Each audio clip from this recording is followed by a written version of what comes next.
Good morning मित्रांनो. तर आपण आज पाठ पहिला पार्ट 3 आपण वाचतोय. तुमच्या मनाची अगाध शक्ती. मायकल बर्नार्ड बेकविथ म्हणतात, तुम्ही तेच प्रबळ विचार स्वतःकडे आकर्षित करता जे तुमच्या जाणीवेत असतात, कळत किंवा नकळत. हेच मूलतत्व आहे.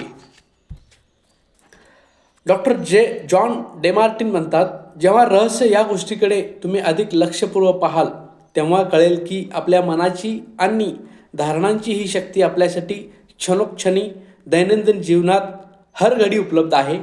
अगदी आपल्या जवळ आसपास सभोवताली आहे. याकडे डोळे उघडून पहा, एवढंच आपल्याला करावं लागणार आहे.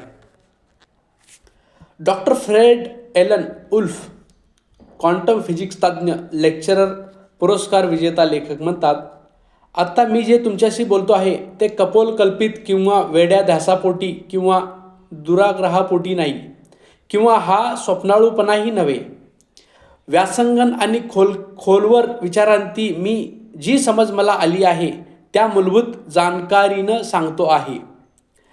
क्वांटम फिजिक्स या शोधाकडे खरोखरच निर्देश करतं. क्वांटम फिजिक्स सिद्धांतानुसार मनानं प्रवेश केल्याशिवाय ब्रह्मांडात काही निर्माण होऊ शकत नाही. मनच जाणीवेतील प्रत्येक विचार साकार करतं. गेल्या 80 वर्षातील क्वांटम फिजिक्सचं आश्चर्यकारक कार्य आणि शोध यामुळं आपल्या मनाच्या अगाध अमर्याद सृजनात्मक शक्तीशी आपण परिचित झालो आहोत. एवढंच नव्हे तर याला विज्ञाननिष्ठ पुरावा आणि आधार प्राप्त झाला आहे. क्वांटम फिजिक्सला विज्ञानाचा पुरावा आहे असं लेखक म्हणतात. बॉब प्रॉक्टर म्हणतात, हा नियम केवळ तुम्हाला कळला नाही म्हणून काही तुम्ही तो नाकारू शकत नाही. हा नियम तुम्हाला कळला नाही म्हणून तुम्ही तो नाकारू शकत नाही. तुम्ही कार्य कसे होते हे समजत नाही तरीही तुम्ही त्याचे फायदे घेत आहात. सुखसोयींचा आनंद घेतच आहात. मला नाही माहीत विजेचं कार्य कशा पद्धतीने चालतं, पण मला एक गोष्ट माहीत आहे की तुम्ही विजेवर माणसासाठी जेवण बनवू शकता आणि माणूसही बनवू शकता, घडवू शकता. मायकल बर्नार्ड बेकविथ म्हणतात, खूपदा असं घडतं की हे महान रहस्य समजल्यानंतर लोकांना आपल्यापाशी किती नकारात्मक विचार आहेत याचीच भीती वाटू लागते. अशा लोकांना एक गोष्टीची जाणीव असू द्यावी की एक सकारात्मक विचार हा नकारात्मक विचारांच्या शतपटीने अधिक सामर्थ्यवान असतो. म्हणजे एक सकारात्मक विचार 100 नकारात्मक विचारापेक्षा अधिक शक्तिशाली असतो. लिसा निकोल्सन म्हणतात, खरोखरच ही ईश्वराची कृपा समजा की नकारात्मक विचार मनात आल्यानंतर ते अस्तित्वात येण्यासाठी काही काळ मध्ये जावा लागतो. ते ताबडतोब दृश्य रूप धारण करीत नाहीत. असं झालं असतं तर मात्र खरंच मोठी मुश्किल झाली असती, आपण अडचणीत सापडलो असतो. डॉक्टर जो विटाल म्हणतात, तुम्ही तुमच्या विचाराबाबत जागरूक बना. आपले विचार सावधपणे निवडा आणि या सगळी प्रक्रियेची मस्त मजा अनुभवा. कारण आता तुम्हीच तुमच्या जीवनाचे सम्राट आहात, उत्कृष्ट कारागीर आहात. आता तुम्हीच तुमच्या जीवनचित्राचे मायकल एंजेलो आहात. जीवनाला मूर्त स्वरूप देणारे शिल्पकार तुम्ही स्वतःच आहात. तुमच्या विचाराबाबत जागरूक राहता यावं म्हणून तुम्ही असाही संकल्प करू शकता, मी माझा विचारांचा स्वामी आहे. हे पुन्हा पुन्हा स्वतःला सांगत राहा. या विचारावर लक्ष केंद्रित करून ध्यानमग्न व्हा आणि याचं जसं मन चिंतन कराल तसतसे आकर्षणाच्या नियमानुसार तुम्ही खरोखरच तसे बनाल. तुमच्या जीवनाचे सूत्रधार तुम्हीच आहात. आता तुम्हाला असं ज्ञान प्राप्त झालं आहे ज्यामुळे तुम्ही स्वतःचं भव्य, दिव्य आणि अत्यंत उज्ज्वल असं आत्मप्रकटीकरण करू शकता. अशा विशाल आत्मप्रकटीकरणाची शक्यता भव्य, दिव्य आत्मप्रकटीकरण या फ्रिक्वेन्सीवर आधीच अस्तित्वात असते. ठरवून टाका तुम्हाला नेमकं कोण बनायचं आहे, काय करायचं आहे, काय हवं आहे, कुठं जायचं आहे.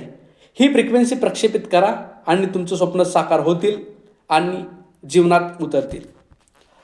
तर मित्रांनो, एकंदरीत आपण पहिला पाठ वाचला आहे. त्यातील महत्त्वाचे मुद्दे मी वाचलेत. आता त्याचा सारांश इथं दिलेला आहे. आकर्षणाचा नियम हे जीवनातील महान रहस्य आहे. लेखक म्हणतात, आकर्षणाचा नियम हे जीवनातील महान रहस्य आहे. आकर्षणाच्या नियमानुसार समान गोष्टी एकमेकाकडे आकर्षित होतात. म्हणूनच जेव्हा तुम्ही एखाद्या विशिष्ट विचार मनात आणता तेव्हा त्यासारखं अनेक अन्य विचारांना स्वतःकडे आकर्षित करत असता. जर तुम्ही एखादा पॉझिटिव्ह विचार करत असाल तर तुम्ही समान सारखेच पॉझिटिव्ह विचार किंवा सकारात्मक विचार आपण आपल्याकडे आकर्षित करत राहतो.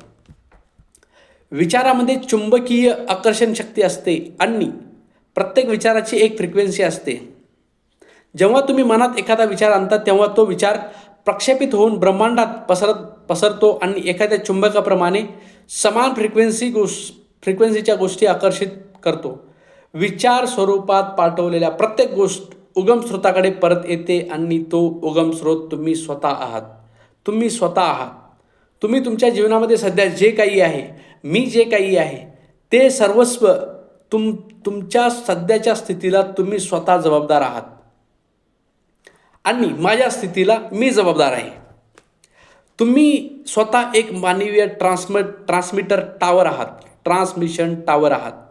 तुमच्या विचाराने तुम्ही ती विशिष्ट फ्रिक्वेन्सी प्रक्षेपित करता. तुम्हाला तुमच्या जीवनातील कोणतीही गोष्ट बदलायची असेल तर विचारामध्ये बदल घडवून आणून फ्रिक्वेन्सी बदला. विचारामध्ये बदल घडवा. तुम्हाला जे हवं आहे त्याचा विचार करा. तुमचे सध्याचे विचार तुमच्या भविष्यातील जीवन घडवित असतात. ज्या गोष्टीचा तुम्ही सर्वाधिक विचार करता किंवा ज्यावर सर्वाधिक लक्ष केंद्रित करता तीच गोष्ट तुमच्या जीवनात दृश्य होते. म्हणजे तीच गोष्ट तुमच्या समोर येते. तुमच्या विचारांनाच अस्तित्व येतो. त्यामुळं ज्यावेळेस आपण विचार करतो त्या विचारांना विचार करूनच विचार करत जावे. तुमचे विचारच वस्तू बनतात. तुमच्या विचारामध्ये ज्या काही गोष्टी चाललेल्या आहेत त्याच मूर्त स्वरूपात तुमच्या समोर येत राहतात. त्यामुळे लेखक म्हणतात तुमचे विचारच वस्तू बनवतात. त्यामुळं मित्रांनो, आज आपण पहिला पाठ वाचलेला आहे आणि त्याचा सारांश वाचलेला आहे. आता पुढचा पाठ आहे रहस्य सोपं झालं. हे कसं सोपं झालं आपण त्या दुसऱ्या पाठमध्ये बघणार आहोत. तोपर्यंत धन्यवाद. भेटू पुन्हा उद्या.